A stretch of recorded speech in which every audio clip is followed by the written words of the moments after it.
గడిచిన కాలం అంతా కాచి కాపాడిన గొప్ప తండ్రి, కాచి కాపాడిన కృపను బట్టి, కాచి కాపాడిన కృపను బట్టి, కాచి కాపాడిన కృపను బట్టి స్తుతి స్తుతి స్తోత్రం స్తోత్రం స్తోత్రం స్తోత్రం స్తోత్రం స్తోత్రం. ఎన్ని సైతాన్ శోధనలు, ఎన్ని ఆటంకములు, ఎన్ని శోధనలు వచ్చినప్పటికీ నా తండ్రి ప్రతి సమయం, ప్రతి క్షణం, ప్రతి గడియలకు తోడుంటుందేవా. మీకే స్తుతి, మీకే స్తుతి, మీకే స్తోత్రం తండ్రి. అంటే ఎన్నో వాక్యములు, ఎన్నో తండ్రి తండ్రి ఎన్నో నా తండ్రి నేర్పించింది నా ప్రభు. నా తండ్రి నాకు తండ్రి ప్రతిదీ నేర్పించింది నా ప్రభు. నా తండ్రి తండ్రి నన్ను నీ బిడ్డ, నా తండ్రి అంటే నీ బిడ్డ కాబట్టి నీ బిడ్డలైనా నా ప్రభు. నా తండ్రి నీ బిడ్డలు కాదు నా ప్రభు. నా తండ్రి నా ప్రభు బాగా చెప్తున్నాను.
వచనము.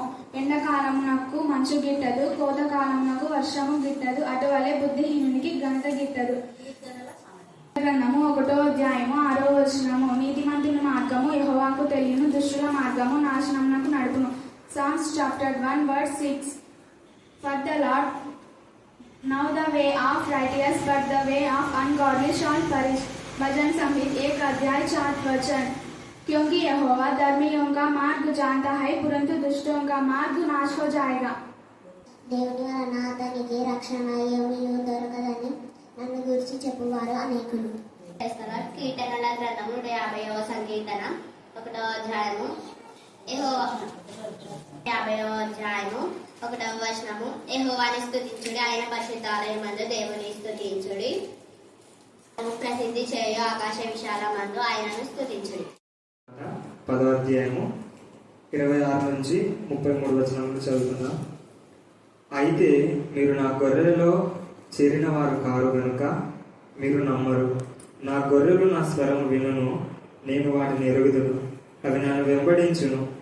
నేను వాటికి నిత్య జీవం నిచ్చుచున్నాను గనుక అవి ఎన్నటికి నశింపవు. ఎవడునూ వాటిని నా చేతిలో నుండి అపహరింపడు. వాటిని నాకు ఇచ్చిన నా తండ్రి అందరికంటే గొప్పవాడు గనుక నా తండ్రి చేతిలో నుండి ఎవడునూ వాటిని అపహరింపలేడు. నేనును తండ్రిను ఏకమై ఉన్నామని వారితో చెప్పాను. యూదులు ఆయనను కొట్టవలనని మరలా రాళ్ళు చేత పట్టుకొనగా యేసు, తండ్రి యొద్ద నుండి అనేకమైన మంచి క్రియలను మీకు చూపితిని, వాటిలో ఏ క్రియ నిమిత్తం నన్ను రాళ్లతో కొట్టుదురని వారిని అడిగాను. అందుకు యూదులు, నీవు మనుషుడవై ఉండి దేవుడనని చెప్పుకొనుచున్నావు గనుక దేవదూషణ చేసినందుకే నేను రాళ్లతో కొట్టుదుమని గాని మంచి క్రియ చేసినందుకు కాదని ఆయనతో చెప్పారు. దేవుడి పరిశుద్ధ వాక్యం దీవించును గాక. ఆమె. పరిశుద్ధుడు పరిశుద్ధుడు పరిశుద్ధుడనే కెరాపులతో శరాపులతో స్తుతించబడుతున్న దేవా, మీరు ప్రత్యేకించి ప్రతిష్ఠించే దినం, పరిశుద్ధమైన దినం, ప్రత్యేకింపబడిన దినం, పునరుద్ధాన దినం, మీకు ఇష్టమైన దినం, మిమ్మల్ని మహింపరిచే దినం, మిమ్మల్ని ఘనపరిచే దినం, మీలో ఆనందించే దినం. దేవా, మేము మా ప్రభాతండి మీరు మాలో ఆనందిస్తున్నారు. మేము మీలో ఆనందించినప్పుడే మా జీవితాలకు అనేక ఆశీర్వాదాలు మీరు ఇస్తున్నారని దేవా నా తండ్రి ఆశతో, ఆసక్తితో, తపనతో, తృష్ణతో వచ్చిన బిడ్డలను మీ ఆత్మతో శక్తితో మీరు నింపండి. మీ ఆత్మతో శక్తితో నింపండి. ఆత్మ నేత్రం తెరవండి. ఆత్మ ప్రత్యక్షం దయచేయండి. నేను ఆత్మ చెవులు మీరు తెరవేమని ప్రార్థిస్తున్నాం. చదవన లేఖన భావన ఆశించి విరిచి మందే జీవితాన్ని మీరు పరిపక్షితులు కాక మనిషి ఆత్మ, అపవిత్రాత్మ నా చేస్తున్న గద్దించి పాత్రలుగా బంధించమని ప్రార్థిస్తున్నాం. నమ్మదగిన దేవా, వాక్యుడు వాక్శక్తిగా మీరు మారుస్తున్నారు. వాక్యం బయలువెళ్తున్నప్పుడే ఆత్మీయ, మానసిక, శారీరక రుగ్మతను విడిపిస్తున్నారు. స్తోత్రం. ఆత్మ జ్ఞానం దయచండి, ఆత్మ తెలివి దయచండి, శ్రేష్టమైన బుద్ధి కలుగొచ్చేయమని ప్రార్థిస్తున్నాం. వాక్యం ద్వారా జీవితాన్ని సరిదిద్దుకునే జ్ఞానం కలుగొచ్చేది కాక దేవా, నీ వాక్యం భూదిగంతాలకు బయలు వెళ్ళేదిగా ఉండి ఈ యొక్క సమయమందు నా ప్రభా నీ బిడ్డల జీవితాల్లో అతని వాక్యం బయలు వెళ్ళి దుష్ట శక్తులు లయమవడానికి కృప దయచేది కాక దేవా. మా భక్తి మా శక్తి కాదు, మీ మహా కనికరం బట్టి, మీ దయం బట్టి, మీ జాలిని బట్టి, మీ కరుణా పీఠంలో మా తల్లి మేము చేరున్నాం. మీ కరుణా హస్తం, మీ దక్షిణ హస్తం, మీ దయగల హస్తం, మీ పరిశుద్ధ బాహు మా ప్రభా మాకు తోడుగా ఉంటుంది కాక. మీ నెమ్మది, మీ సమాధానం, మీ కాపుదల మాకు తోడుగా ఉంది కాక. మనుష్య ఆత్మ పవిత్రంగా గర్భించి బద్దలుగా బంధించమని ప్రార్థిస్తున్నాం. మానవ తలంపులు, పద్ధతులు, దైవోపదేశం అనుబోధించే ప్రతి దుర్బోధలు ఏ స్థలంలో నైపక్షమని ప్రార్థిస్తున్నాం. మీ మహా కనికరంగా మీ సన్నిధి కాంతిని బట్టి మేము స్తుతిస్తూ మమ్మను మా ఆత్మను మీ చేతులకే సమర్పిస్తూ నజరేనా యేసుక్రీస్తు శక్తిగల నామమున ప్రార్థిస్తున్నాం తండ్రి. ఆమేన్, ఆమేన్, ఆమేన్.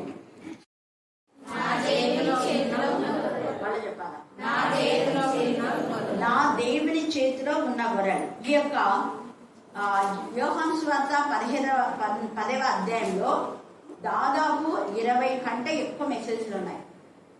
మనము ద్వారం గురించి చాలాసార్లు విన్నాం, తర్వాత ద్వారా పాలకుని గురించి విన్నాం, తర్వాత స్వరం గురించి ఇంకా చాలా ఉంది. స్వరం అయితే నేను చాలా కొంచెం చెప్పిన మీకు. దేవుని స్వరము 29 కీర్తన చదివితే అక్కడ ఉంది.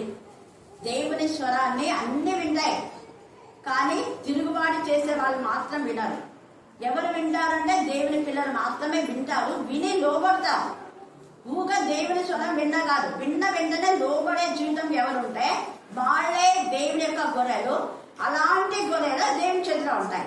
అది అక్కడ ఈరోజు ఎంత తేటగా తండ్రి అయిన దేవుడు యేసు ప్రభుల వారి ద్వారా ఏది చెప్పిస్తున్నాడో అదే ఆయన చెప్తున్నాడు. ఎవరు కొట్టినా, ఎవరు బాధపడినా, ఎవరు తృణీకరించినా, ఎవరు తిరుగుబాటు చేసినా దేవుడు చెప్పమన్నది చెప్పాలి. అదే అంటాడు యేసయ్య. యేసయ్య ఏమంటాడో యేసయ్య పిల్లలు కూడా అలాగనే అంటారు. తండ్రి గుణలక్షణాలు ఎవరికి వస్తాయి? తల్లి గుణలక్షణాలు ఎవరికి వస్తాయి? పిల్లలు. అప్పుడే వాళ్ళని చూసే అంత వీళ్ళమ్మ బుద్ధులే అంత, లేదా కొంతమందికి జేజీ నాన్న బుద్ధులు కూడా రావచ్చు. మేబీ కొందరికి మేనత్త బుద్ధులే అంటుంటారు కదా. ఒకవేళ మేనత్తలు ఎవరైనా కొంచెం ఇదిగా ఉంటే, ఆత్మీయంగా ఉంటే అబ్బా వాళ్ళ మేనత్త బుద్ధులు, గయ్యాలుగా ఉంటే అంత వాళ్ళంతమే అంత గయ్యాలు పిల్ల అంటుంటారు. ఇలాగా ఇక్కడ కూడా యేసయ్య ఏమంటున్నాడంటే నా తండ్రి నేను ఏకమై ఉన్నాం. ఆ పదంలో ఎంత అర్థం ఉంది. నా తండ్రి నేను ఏకమై ఉన్నామంటే తండ్రికి గొర్రెల పట్ల ఎలాంటి ఆశ, ఆసక్తి, తపన ఉందో అదే ఆసక్తి, తపన నాకు ఉండి తండ్రి గొర్రెల గురించి బాధపడుతున్నాడని, తండ్రిని సంతోష పెట్టాలని ఆయన మరణించాడు. తండ్రిని సంతోష పెట్టాలని ఆయన కొట్టించుకున్నాడు. తండ్రిని సంతోష పెట్టాలని ఆయన రక్తం కార్చాడు. తండ్రిని సంతోష పెట్టాలని ఆయన బాధను దిగబెట్టుకున్నాడు. చేతిలో బాధ తాగనొల్లక తలను వచ్చాడు. అబ్బాయి ఈ చేతి ఎలా తాగాలి? చాలా చేతిగా ఉంది. నేను ఎప్పుడు పాపం చేయలేదు కానీ ఈ పాపం నేను భరించాలంటే నాకు అసలు అసహ్యంగా ఉంది. అయితే దేవుడు అన్నాడు నీ చిత్తం అయితే భరిస్తా. భయంకరమైన పాపం, మానవుడి యొక్క పాపం అంతా ఆయన భరించడానికి ఎంత నొచ్చుకున్నాడో యేసయ్య. అందుకనే అంటాడు తాగనొల్లక తలను వంచను. ఇంత భయంకరంగా ఉంది ప్రభా పాపం, ఇంత చేదుగా ఉంది, అసహ్యంగా ఉంది. నేను పరిశుద్ధులుగా ఉన్నాను కదా ఇంతవరకు. కానీ నువ్వు ఆ భరిస్తేనే వాళ్ళ పాపం పోయింది. వాళ్ళ నుంచి పాపం తీసుకొని ఆ పాపాన్ని భరించి పాపాన్ని చంపివేయాలి. మనం ఒక పామును చంపాలంటే కర్ర తీసుకొని కొడితేనే అది చస్తుంది, ఊగదమ్మని వస్తే చాలు. అలాగనే ఒక చిన్న పురుగు ఉంది అనుకో, వాడి కర్రను తీసుకొచ్చు లేదా చేతిలో నలిపేయచ్చు. చేతిలో తీసుకొని నలిపేస్తేనే అది ఏమైపోతుంది, చచ్చిపోతుంది. చిన్న వేలు అట్లాంటి కర్ర తీసుకొని పెడతారా? లేదు, చేతులు నల్లి ఉంటుంది. నల్లిని ఏం చేస్తారు, చేతులు వెంటనే కనపడ్డ వెంటనే అసలు ఆ కొన్ని లేదే అని ఊకుంటారా?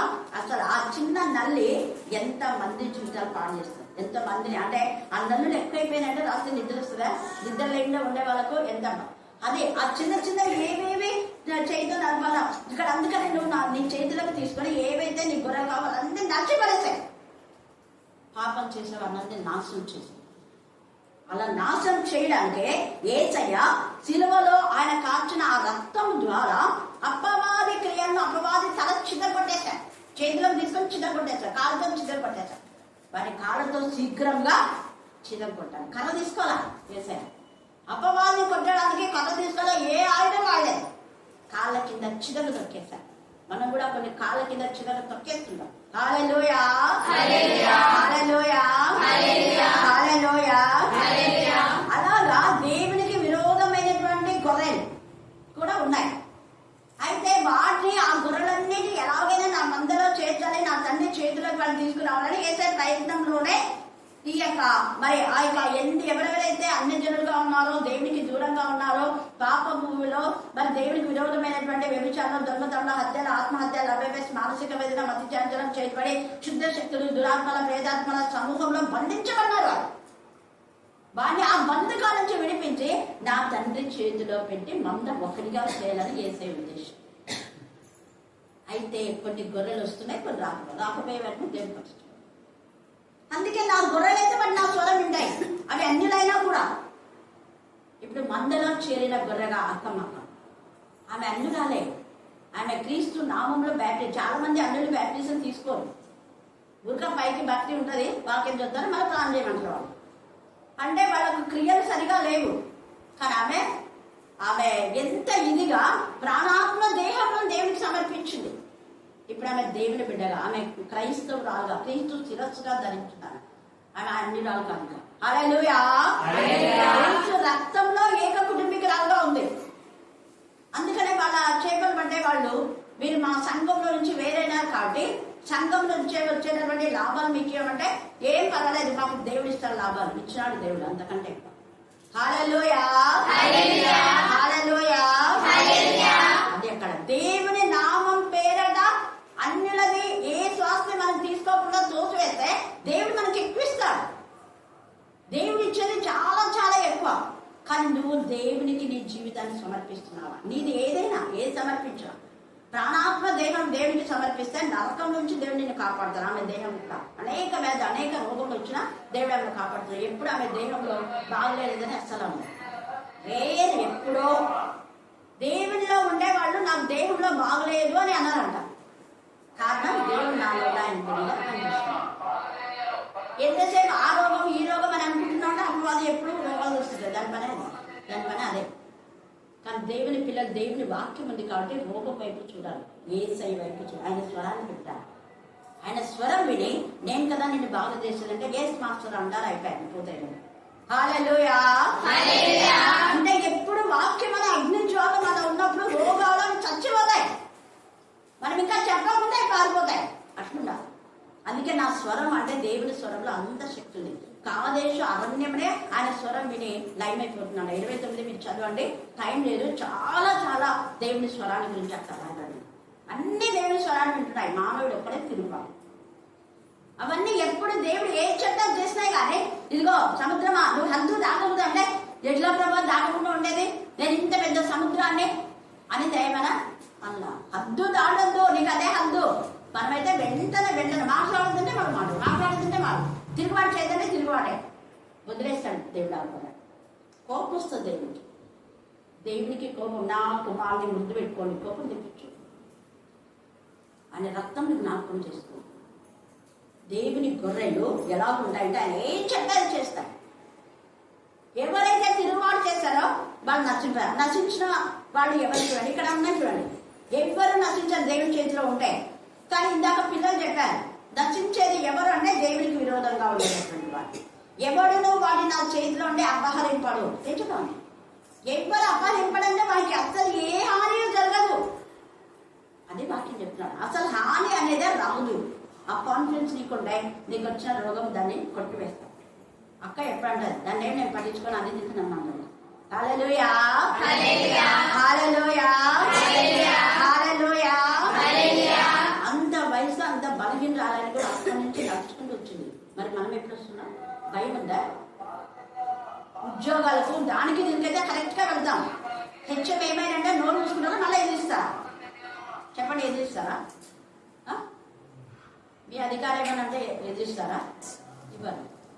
ఎందుకు? వాళ్ళు డబ్బులు ఇస్తున్నారు. ఇక్కడ కాపాలు ఏమైనా కరెక్ట్ టైంకి అయిందంటే జాడ వస్తాం. పైకి అనకుండా మనసు అనుకుంటాం. కొంతమంది పైకి అంటారు, కానీ వాళ్ళ గొర్రెలు కాదు. రావడానికి ప్రయత్నించిన వాళ్ళే దేవుని గొర్రెలు. ఎంత త్వరగా మీ పిల్లలు ఇద్దరు ఎంత విధేయత చూపాలి చూడండి. నిన్న వాళ్ళ అక్క రాలేదు, అవును ఈరోజు వచ్చింది, పాపం రెస్ట్ తీసుకోండి అన్నాను. రేపు వస్తారంట మేడం అంటే వీళ్ళిద్దరు వచ్చినారు. పోయి అక్కడిని తీసుకురాకుంటే ఎంత చక్కగా పిల్ల చీర కట్టుకొని ఇద్దరు తల్లి కూతురు వచ్చినారు. ఆడపిల్ల ఎంత చక్కగా చూడండి. హల్లెలూయా, హల్లెలూయా. చెల్లెలు నెట్ అది రాలేదు, ఇప్పుడు అంతా ఎడిటింగ్ అయిపోయింది. అది కొంచెం సేపు ఉంటే అయిపోతుంది, మళ్ళీ ఇక్కడ పెట్టాల్సి వస్తుంది. నేను పైన ఉంటున్నాము అంటే బయట చెల్లి బయట పోయింది, ఎందుకొని మళ్ళీ పోయినాను. ఎంత కేర్ చూడండి. నువ్వు కేవలం చిన్న వారిపైన ఎంత కేర్ ఉంటే దేవుడు ఎంత కేర్గా ఉంటాడు. అలాంటిది దేవుని విషయంలో హెచ్చరిక, మళ్ళా ఇంకా కొంచెం బయట ఉండమ్మా అని హెచ్చరిక చేసి తప్పును వెంటనే వాళ్ళు ఎవరైనా మనం సరిదిద్దే వాళ్ళం వెంటనే. ఇక్కడ యేసయ్య వెంటనే తన గొర్రెలు ఏమాత్రం తప్పిపోతే వాటిని గద్దిస్తా హెచ్చరిస్తా. హెచ్చరికకు లోపడపోతే వెంటనే కర్ర తీసుకుని పట్టేసి ఇట్లా లాగుతాం. దుడ్డు కరండి ఇట్లా ఉండదు కదా వంకరగా, ఆ మెడకి ఇట్లా వేసి ఇట్లా లాగుతాం. బ్రహ్మాండం గుర్తు పోతున్నప్పుడు గొంతుకు పోయినా పర్వాలేదు, ఉన్న దగ్గరికి రా ఉంటాడు. అక్కడ బయటికి పోతే అవి తోడలు తింటాయి. ఇక్కడ నీకు గొంతు ఒకటే బాధపడేది, అవి గొంతు కొరికి పడేస్తాయి. మరి నీకు ఇష్టమా? యేసయ్య ఎంత ఇదిగా తన గొర్రెలతో మాట్లాడుతున్నాడు. అవి నా తండ్రి చేతిలో ఉన్నాయి. కారణం నేను నా తండ్రి ఒకటే ఉన్నాం. నా తండ్రి మాట నేను చెప్పినప్పుడు నా మాట నా గొర్రెలు వింటాయి. ఎందుకు వింటాయి అవి? ఓ వీళ్ళు దేవుని మాట చెప్తున్నారు, వీళ్ళ దేవుడు వీళ్ళతో మాట్లాడుతున్నాడు అని నోరు మూసుకున్నారు. దేవుడు మాట్లాడితే మనం నోరు మూసుకుంటాం, మళ్ళీ ఎదిరిస్తామా? లేదు బ్రహ్మా, టైం లేకుండా అంటామా మనం దేవునితో? మనం నోరు మూసుకుంటామని. ఇక్కడ దేవుడు కూడా అదే అంటున్నాడు చూడండి. నేను వాటిని ఎరుగుదును, అవి నన్ను వెంబడించును, వేరే వాళ్ళని వెంబడించు, పిలిచినా కూడా పోరు. దేవుని గొర్రెలనే నేను వాటికి నిత్యజు. ఎవరైతే ఇప్పుడు ఒకటి తండ్రి దేవుని కుమారుడు ఇద్దరు ఏకమై ఉన్నారు కాబట్టి యేసయ్య చెప్పే మాట దేవుని మాట. యేసయ్య ఎందుకు చెప్తున్నా అంటే తన తండ్రి చేతిలో గొర్రెలన్నీ క్షేమంగా ఉంచాలన్న ఉద్దేశంతో ఆయన గొర్రెలు గద్దించి బుద్ధి చెప్పి శిక్షించి ఖండించి ఎలాగైనా తండ్రి చేతిలో నడిపించాలనే ఉద్దేశముతో తన ప్రాణమును త్యాగంగా పసంగా పెట్టాడు. తన రక్తాన్ని కార్చాడు. నీకోసం రక్తం కాల్చినందుకు ఇందుకే. ఎందుకు అంటే నువ్వు నశించకూడదని. నువ్వు నశించకుండా ఉండాలంటే నా స్వరాన్ని వినాలి.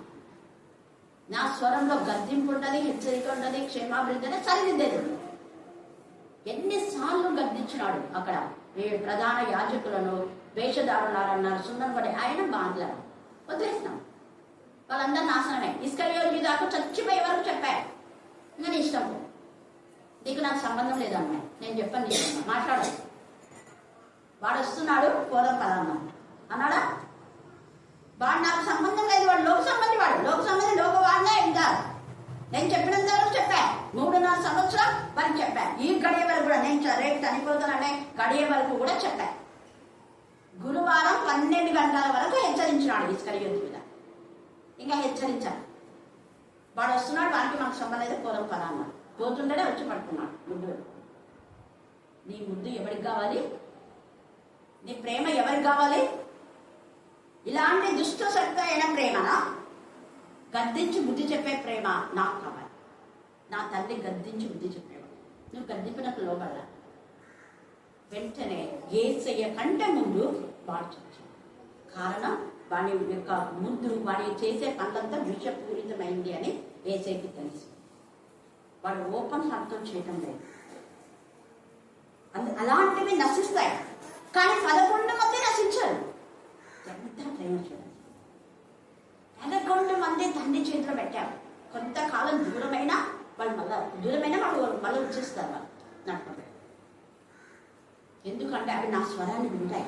చూడండి, ఎవడునో వాడు నా చేతిలో ఉండి అపహరింపడు. గొర్రెలు ఈ 11 మందితో పాటు ఇంకొక మరి 12 మంది శిష్యులైన 12 మంది మరణం పట్టుకు తండ్రిని వెంబడించారు. మరణం పట్టుకు వాళ్ళకి ఎంత బాధ, ఎంత వేదన, ఎంత రోదన, ఎంత శ్రమ వచ్చినా కూడా వదిలిపెట్టలేదు అసలు. హల్లెలూయా, హల్లెలూయా, హల్లెలూయా. అది ప్రేమ అంటే. వదిలిపెట్టకుండా తండ్రి అయిన దేవుని వెంబడించారు. కాబట్టి మీరు వాళ్ళు కన్నాడు, మీరు 12 మంది సింహాసనం పైన ఆస్తులై ఉండి ఈ యొక్క ఇశ్రాయేలుకు అందరికీ, గోత్రాలకు అన్నిటికీ మీరు తీర్పు తీస్తానన్న కారణం అదే యూదులే కదా నిన్ను బాధపెట్టి. యూదులు మేము దేవుని పిల్లలం అని అంటూ నేను మోసగించలే. చాలా మంది యూదులే ఈ యొక్క వీళ్ళందరికీ 12 మంది శిష్యులను బాధపెట్టింది. స్వజనులే బాధ పెడితే ఎంత బాధ ఉంటుంది. మన దగ్గర ఉండేవాళ్ళే మనకు బాధ కలుగజేస్తే ఎంత బాధ ఉంటుంది. మన సొంత తండ్రి కంటే, తల్లి కంటే, అక్కదమ్ముల కంటే, అక్క చెల్లెళ్ళ కంటే వీరే నా పిల్లలు, వీరే నా అక్కలు, వీరే నా చెల్లెళ్ళు అనుకుంటే అలాంటి వాళ్ళు బాధ పెడితే ఎంత గుండె కొత్తగా ఉంటుంది. అవునా కదా? ఎస్ఆర్నో చెప్పండి. ఏసైకి ఎంత బాధ. ఎవరో వేరే వాళ్ళు అప్పగిస్తే ప్రధాన యాజకులు అంటే వాళ్ళ అధికారంతో, గర్వంతో, అహంకారంతో లోకంలో ఉన్నారు, బాధపడలేదు ఏసై. కానీ ఇస్కరియోతు యూదా చేసేసరికి ఎందుకు చూసుకున్నాం. దొంగ బతుకులు బాగు చేసినాడు కదా, మనకి అంత మాత్రం జ్ఞానం లేదా? బతుకంతా ఏసైలో గడపాలి. కానీ ఎప్పుడు బయట, ఎప్పుడో తింటున్నప్పుడు వస్తాడు. ఎక్కడన్నా ఫంక్షన్ ఉందా అంటే వస్తాడు. అప్పుడు వచ్చి ప్రభా ఏం చేయాలా, ఏం తీసుకురావాలా అని అడుగుతుంటాడు. పోయి తీసుకురావాలంటే మనం దానికి కనిపించాడు. ఎక్కడ సమూహం ఉందంటే అక్కడికి వస్తున్నాడు. ఏసైతో అంటి పెట్టుకునేచ్చు. కానీ ఏసై మాత్రం అతని 12 మంది మిగతా 11 మంది ఎలాగైనా అలాగనే అధికారం ఇచ్చాడు. ఎంత ప్రేమ కలుగుతాడు. హల్లెలూయా, హల్లెలూయా, హల్లెలూయా. ఈ యొక్క మధ్యాహ్న కాలంలో మనం నశించే వారంగా ఉన్నామా? ఇస్కరియోతు యూదాలాగా. కింగ్ సౌలు కూడా చాలాసార్లు దావీదు చెప్పాడు. అభిషేకం పొందిన దావీదు ఆయనకు ప్రాణభిక్ష పెట్టాడు. అపవాది చేత చావవలసిందే కింగ్ సౌలు.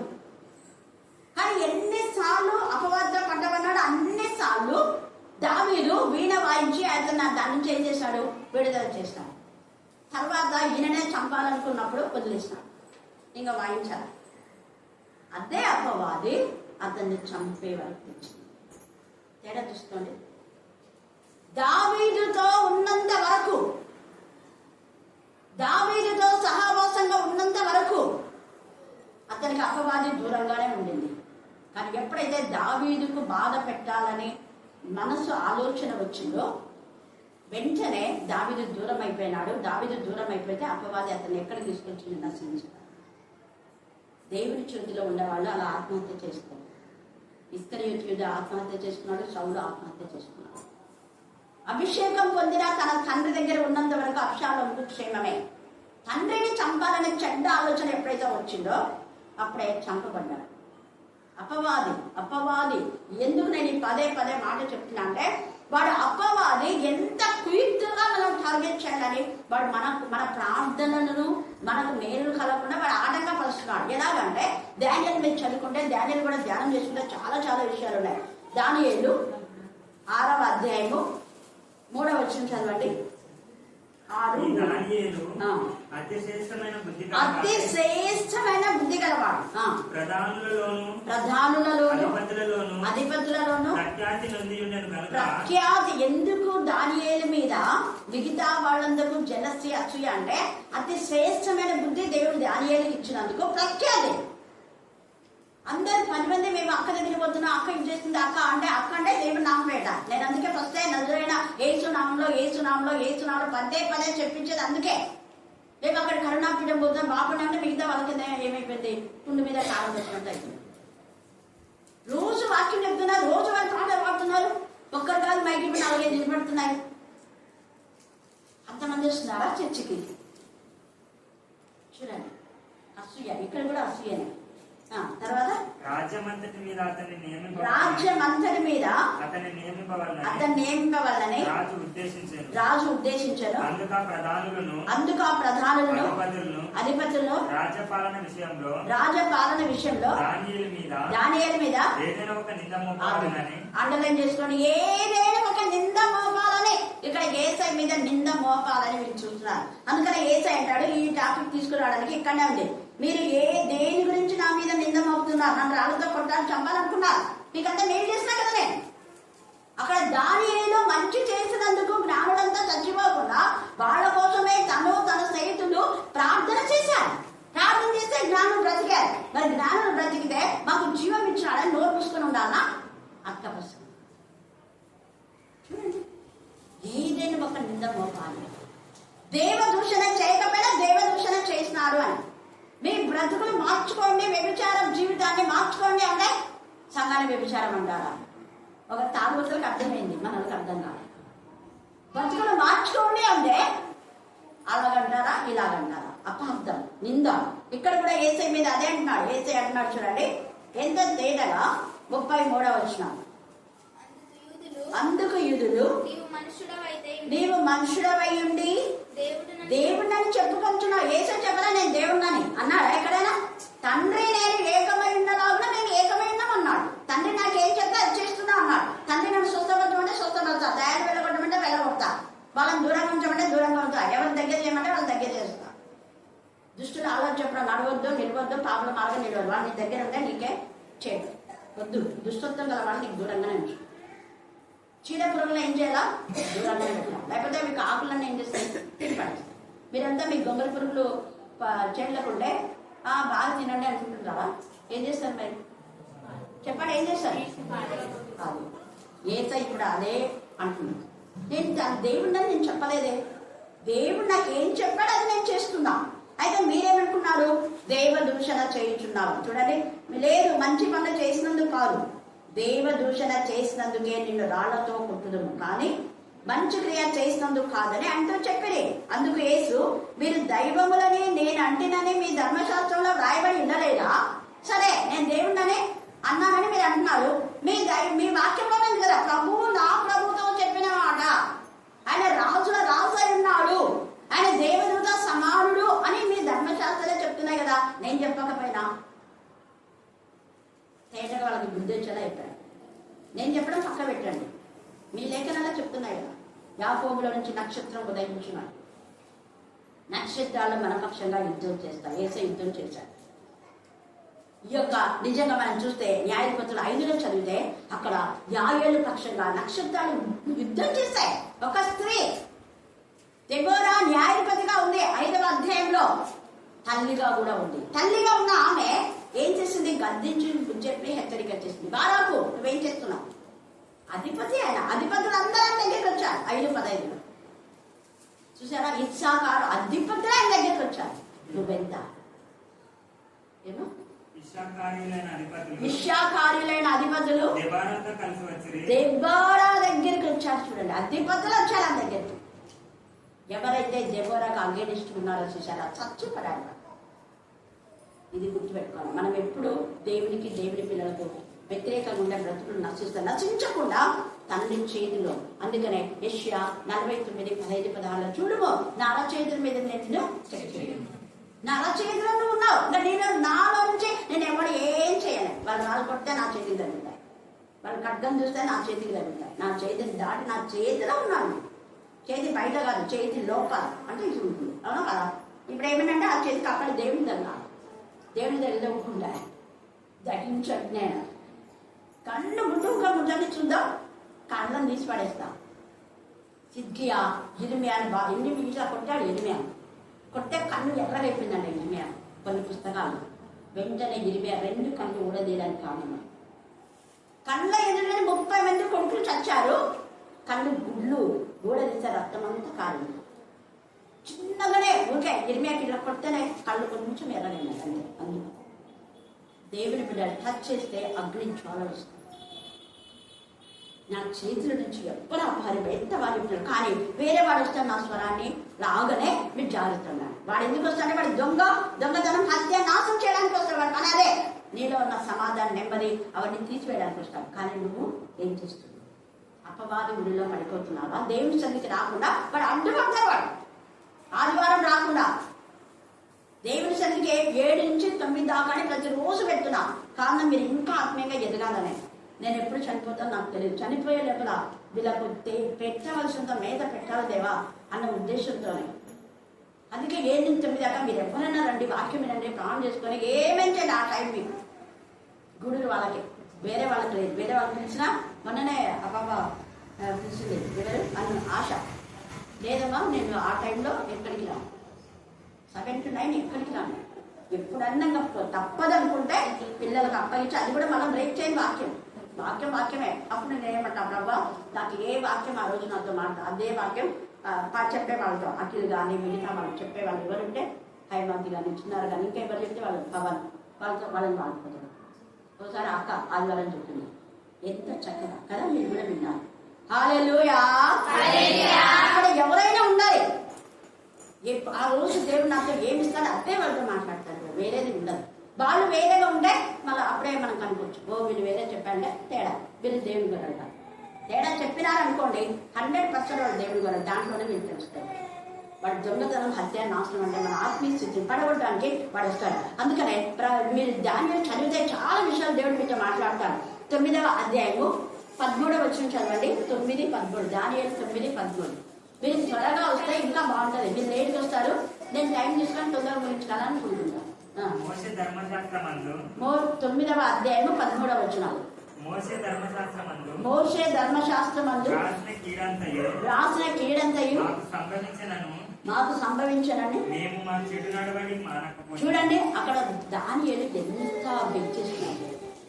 మేము మా పితరులు అసలు దానియేలు ఏం తప్పు చేయలేదు, కానీ ధర్మశాస్త్రం ప్రకారం మేము మా పితరులు తప్పు చేశామని 9వ అధ్యాయం అంతా బెచ్చేసి దేవుని ఎంతగానో కొనియాడుతూ ఉన్నాడు. అక్కడ బెచ్చేస్తున్నాడు దానియేలు.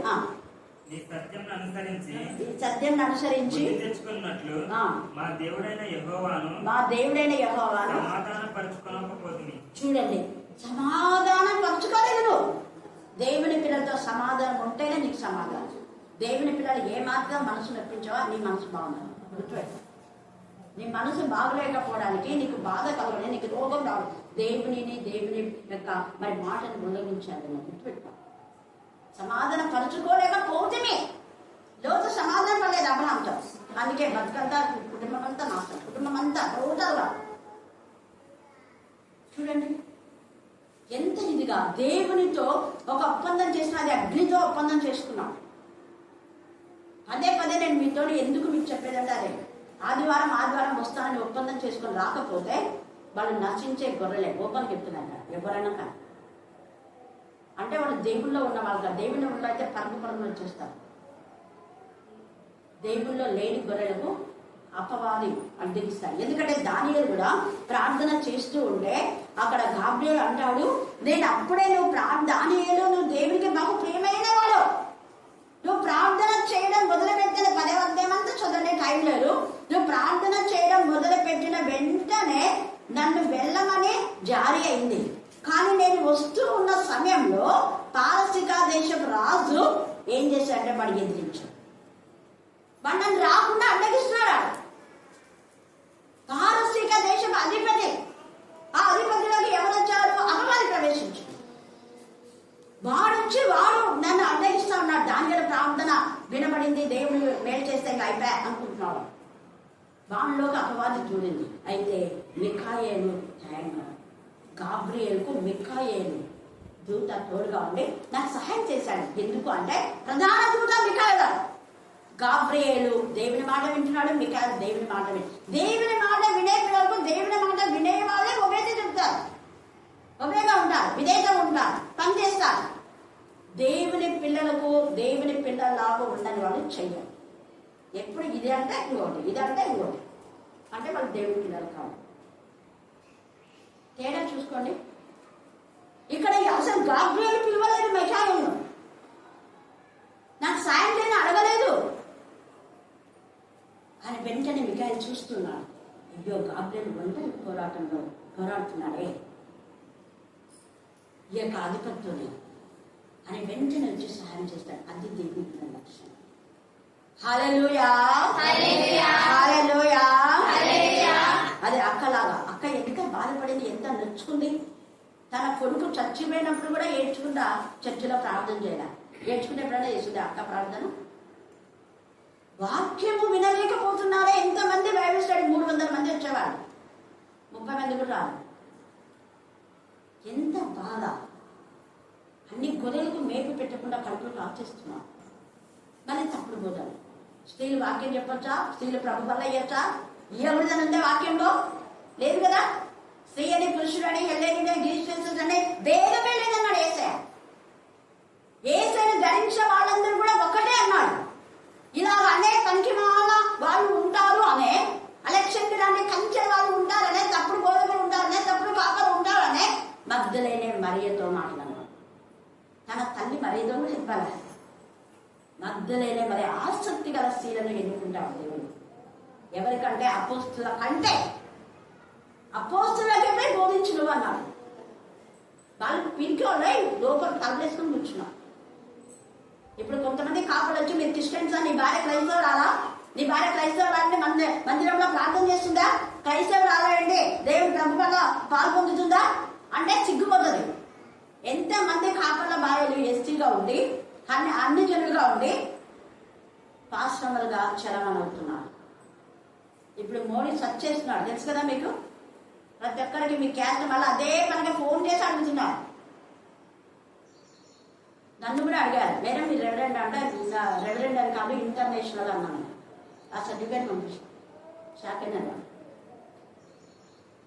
ఎక్కడైనా నేను ఫాస్ట్గా పెట్టుకోవచ్చు, ఎక్కడైనా సంఘం పెట్టుకోవచ్చు ప్రపంచంలో. ఎక్కడంటే not only Kurnool district, Andhra Pradesh మాత్రమే కాదు. పవర్ ఆఫ్ అథారిటీ దేవుడు ఇష్టం. చాలా మంది ముసుగులో ఉన్నారు, ముసుగు తీసేస్తారు. రత్నాలు కూడా ఎంక్వైరీ అడిగినారు. మేము చిన్నప్పుడే మాకు అక్క క్రిస్టియన్గా ఇదిగో అని చిన్నప్పుడు కూడా పంపించినారు. 1వ తరగతిలోనే ఇండియన్ క్రిస్టియన్ రాపించిన. మళ్ళీ కన్వర్ట్ క్రిస్టియన్ రాపిలే. నేను కన్వర్ట్ క్రిస్టియన్ అని రాపిన. ఇండియన్ క్రిస్టియన్ అంటే ముద్దట, మిషనరీస్ ద్వారా మారినవాడు. మళ్ళీ మధ్యాహ్నం బ్రాకెట్లో అది ఇది అంటుంది, ఏది పెట్టండి. నాకు లేదు, వాళ్ళకు కూడా పెట్టాను. కొంతమంది బ్రాకెట్లో ఆది ఆంధ్ర అని పెట్టి మళ్ళీ మాదిగా మాల అని పెట్టుకుంటారు. ఇదేమి మాకు అక్కకు కూడా లేదు. హల్లెలూయా. అక్కకు నాన్న రాపించినాడు. అక్కకు, సుశీలమ్మకు, జయరాజ్ అన్నకు, ఇక్కడ చాలా మందికి నాన్న ఇప్పుడు అప్పుడున్న కండక్టర్స్ అందరికీ క్రైస్తవులు అంతే. ఇంకా మళ్ళీ దానికి మళ్ళీ మధ్యాహ్నం మాదిగా మాల ఉండకూడదు. దేవుడు అడుగుతాడు. దేవుని చేతిలో మనం ఉన్నాం. ఇది బాగా చదవండి. దానియేలు 10వ అధ్యాయం అంతా చదివితే అక్కడ నువ్వు దేవుని సన్నిధికి రాకుండా అపవాదం ఉన్నాడు, టైంకి రాకుండా. కానీ అదే దేవుడు నిన్ను అడుగుతాడు. డ్యూటీకి అయితే కరెక్ట్ పోతావే, అర్ధగంట డ్యూటీకి లేటెస్ట్ ఊరుకుంటారా? మీరు హెచ్ఎం మీ పనులు ఊరుకుంటారా? మేస్త్రీలో ఏమంటారు కదా, మేస్త్రీలు ఊరుకుంటారా? మరి దేవుడు అంటే అంత భయం చూస్తే దేవుడి చేతిలో ఉంటారు, ఎప్పటికీ నశించారు. మీ పక్షంగా దేవుడు దూతలను పంపిస్తారు. అక్కడ గాబ్రియేలు ఒక్కడే కాదు, మీకాయలు. మీరు నిస్సాయ స్థితిలో ఉన్నారా? త్వరగా నీకు జవాబు రావడానికి దేవుడు 2 దూతలు పంపిస్తారు. దేవుడు ఈ లేఖన భాగాన్ని దీవించి ఆశీర్వదించు కాక. ఆమేన్, ఆమేన్, ఆమేన్. ఈ సమయం నందు ప్రార్థన. మహాధనుడ, గొప్ప దేవ, నీ పరిశుద్ధ పాదముకు స్తుతి స్తుతి స్తుతి స్తుతి స్తుతి స్తుతి స్తుతి స్తోత్రము స్తోత్రము స్తోత్రము. తండ్రి, ఆదివారం ఈ మందిరావరణంలో ఉండవలసినటువంటి ప్రపంచమందంతటా ప్రభా ఎందరో తండ్రి ఈ మందిరావరణంలో చేరి నిన్ను స్తుతించి, నిన్ను ఘనపరిచి, నీ నామమును కీర్తించి తండ్రి దేవాన్ని గొప్పగా పూజిస్తున్నటువంటి మహాధనుడు నాయన, నీకే స్తుతి స్తోత్రం. సర్వోన్నతుడు, సర్వ సృష్టికర్త, సర్వంతర్యామి, సర్వాధికారి. మాకు నీకంటే పై అధికారులు ఎవరు లేరు నాయన. నీవు తప్ప వేరొక దేవుడు మాకు లేరు నాయన. పైన ఆకాశం ఉంది కానీ, కింద భూమి ఉంది కానీ, భూమి కింద ఉన్న నీళ్ళదే కానీ మాకెవరు లేరు ప్రభా. నీవే మా దేవుడు, నీవే మా తండ్రి ప్రభా, నీవే మా రక్షణకర్త, మా రాజు, మా దేవుడు. నీకే స్థుతి, స్తోత్రములు, స్తోత్రములు, స్తోత్రములు, స్తోత్రములు. గొప్ప దేవా, నీకే స్థుతి, స్తోత్రములు తండ్రి. యేసయ్యా, ప్రపంచమందంతట ప్రభా తండ్రి మీకు ప్రార్థనలు, యాచనలు జరుపుతుండగా ప్రతి చోట నీవు నేను ప్రతి ఒక్కొక్కరి ప్రార్థనలు కైకొచ్చినటువంటి మాటలు, అందరి ప్రార్థనలు వినేటటువంటి దేవుడు, అందరికీ జవాబులు ఇచ్చేటువంటి తండ్రి ప్రభు. నేను నీ నమ్మికించిన నీ వైపే చూస్తున్నాను తండ్రి, నీ తట్టే కలుగుతున్నాను ప్రభా. మా ప్రార్థన ఆనుకుంటున్నాను. మేము ఏ ఒక్కరం కూడా తండ్రి అన్ని మనసుతో ఉండకూడదు దేవా. నీవు తప్ప వేరొక దేవుడు లేడు. మేమందరం స్థిరమైన విశ్వాసం